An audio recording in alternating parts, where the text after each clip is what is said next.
मनसेची पहिली यादी जाहीर झाली आणि सर्वांना एक आश्चर्याचा धक्का बसला, कारण या यादीत नाव होतं अमित राज ठाकरे यांचं। त्यामुळे माहीम विधानसभा मतदारसंघातून अमित ठाकरे हे निवडणूक लढवणार हे निश्चित झालं होतं। आदित्य ठाकरेंनंतर ठाकरे घराण्यातील व राज ठाकरे कुटुंबातील पहिल्यांदा कोणीतरी निवडणूक लढवणार असल्याने संपूर्ण महाराष्ट्राचं या लढतीकडे लक्ष लागून राहिलं आहे। मात्र या निवडणुकीत काय होणार, कोणाला किती जागा मिळणार यावर चर्चा करण्याआधी निवडणुकीच्या रिंगणात उतरलेल्या अमित ठाकरे यांची नागरिकांमध्ये व मनसेच्या कार्यकर्त्यांमध्ये कोणती ओळख बनली आहे तेच जाणून घेऊयात। नमस्कार, मी श्रेया आणि तुम्ही पाहताय महाराष्ट्र कट्टा। अमित ठाकरे हे इतर राजकारण्यांपेक्षा सामान्य जनतेला वेगळे वाटतात, कारण त्यांच्याकडे असणारं विजन आणि त्यांचा भविष्याला पाहण्याचा दृष्टिकोन। आजही महाराष्ट्रात अनेक मतदारसंघांमध्ये आम्ही रस्ते बांधून देऊ, आम्ही खड्डे बुजवू, पाण्याच्या पाईपलाईन बनवू असे अगदी बेसिक मुद्दे घेऊन राजकारणी निवडणुकीच्या रिंगणात उतरतात आणि त्या दृष्टीने प्रचार करतात। पण आपण आजही या मुद्द्यांवर निवडणूक का लढवतोय असा प्रश्न जनतेला विचारत मला या सर्व समस्यांच्या पुढे जाऊन खरा विकास करायचा आहे, माझं विजन खूप मोठं आहे असं अमित ठाकरे म्हणतात, ज्याची झलक मनसेच्या जाहीरनाम्यातून तर मिळालीच आहे। त्यामुळे वर्षानुवर्षांपासून चालत आलेल्या राजकारणाला कुठेतरी नवीन फाटा फोडत नवीन दिशा देण्याचा प्रयत्न अमित ठाकरे यांच्याकडून झाला आहे।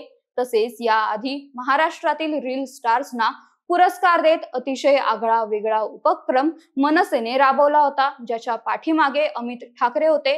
त्यामुळे अमित ठाकरे हे जनतेला इतर राजकारण्यांपेक्षा वेगळे वाटतात। मनसेतील अनेक कार्यकर्त्यांना अमित ठाकरे कसे आहेत हा प्रश्न विचारल्यावर विनम्र असं समोरून उत्तर येतं। अनेकदा कानांना कानठळ्या बसतील, आपण काय बोलतोय हे समोरच्यांना कळणारही नाही अशा आवाजात आणि अशा भाषा शैलीत अनेक राजकीय नेते भाषण करतात। पण अमित ठाकरे या सगळ्याच्या पलीकडे जाऊन शांतपणे व संयमाने भाषण करतात। किंबहुना ते त्यांच्या भाषणांमधून लोकांसोबत संवाद साधतात। पक्षातील कार्यकर्त्यांसोबत व नेत्यांसोबत वावरत असताना ते राज ठाकरे यांचे पुत्र म्हणून कमी आणि मनसेचे एक कार्यकर्ते म्हणून जास्त वावरतात, ज्याचा दाखला देणारे अनेक व्हिडिओज आजवर सोशल मीडियावर व्हायरल देखील झाले आहेत। त्यामुळे मनसेच्या नेत्यांपासून ते कार्यकर्त्यांपर्यंत अमित ठाकरे प्रत्येकालाच विनम्र वाटतात। अनेक नेत्यांना आक्रमक नेते अशी ओळख सहज मिळते, पण संवेदनशील नेता ही ओळख फार कमी आणि मोजक्या नेत्यांना मिळते आणि भविष्यात अमित ठाकरेंना संवेदनशील नेता अशी ओळख मिळेल असे अनेक राजकीय जाणकार सांगतात। आपण कोण आहोत हे विसरून अमित ठाकरे संपूर्ण मतदारसंघात चालत फिरतात, रस्त्यामध्ये भेटणाऱ्या माणसांशी ते संवाद साधतात, त्यांचे प्रश्न जाणून घेतात। त्यासोबतच मुंबईचे समुद्र किनारे स्वच्छ करण्यासाठी स्वतः पुढाकार घेऊन स्वच्छता मोहीम चालू करतात।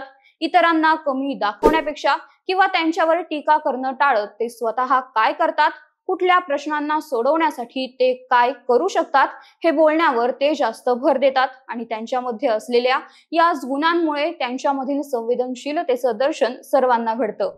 तर नुकतेच अमित ठाकरे यांचे प्रचारादरम्यानचे अनेक व्हिडिओज समोर येत आहेत, ज्यात कुठलीही भव्य रॅली न काढता किंवा कुठलाही रोड शो न करता प्रत्येकाच्या दारोदारी जाऊन स्वतःचा प्रचार करताना अमित ठाकरे दिसतात।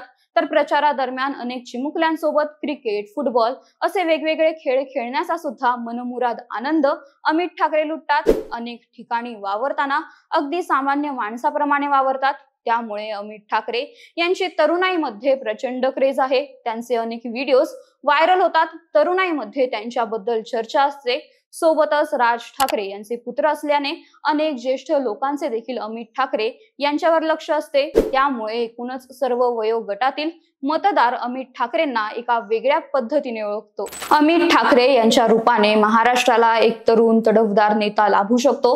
त्यासोबतच आजकाल नेते कपडे बदलल्यासारखे त्यांचे पक्ष बदलतात, पण अमित ठाकरे यांच्या बाबतीत तसं नाही। जिथे इतर राजकारणी फक्त साक्षर असतात, तिथेच अमित ठाकरे हे उच्च शिक्षित आहेत। त्यामुळे ते इतर नेत्यांपेक्षा उजवे ठरतात।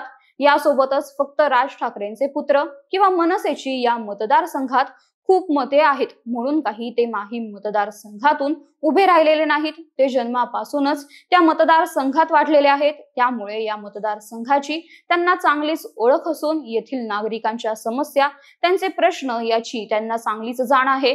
त्यामुळे ते या मतदारसंघासाठी एक उत्तम उमेदवार तर आहेतच, पण त्यासोबतच ते एक उत्तम आमदार देखील ठरू शकतात.